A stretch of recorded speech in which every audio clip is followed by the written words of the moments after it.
کہتے ہیں وقت سب کچھ بدل دیتا ہے، لیکن کچھ جذبات، کچھ خط ہمیشہ دل کے کسی کونے میں زندہ رہتے ہیں۔ یہ خط میرے والد کا ہے، جو اب اس دنیا میں نہیں رہے۔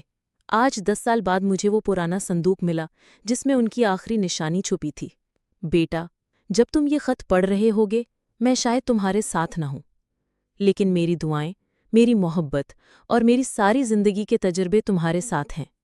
بیٹا، جب تم UK جاؤ گے، دنیا کو مختلف پاؤ گے۔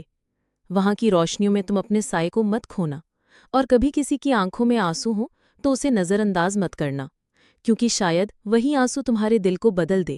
آج میں سمجھا، وہ خط صرف الفاظ نہیں تھے، وہ میرے باپ کی آخری دعا تھی جو آج بھی میرے ساتھ چلتی ہے۔ محبت وقت کی محتاج نہیں ہوتی، اور دعا فاصلوں کی محتاج نہیں رہتی۔ اگر آپ کے والد زندہ ہیں تو آج ہی ان سے بات کریں، کیونکہ کچھ رشتے صرف یادوں میں نہیں، لمحوں میں جیتے ہیں۔ ایسی ہی مزید دل کو چھو لینے والی کہانیوں کے لیے ویڈیو کو لائک کریں، سبسکرائب کریں اور اپنے والد کے لیے ایک محبت بھرا کامنٹ ضرور کریں۔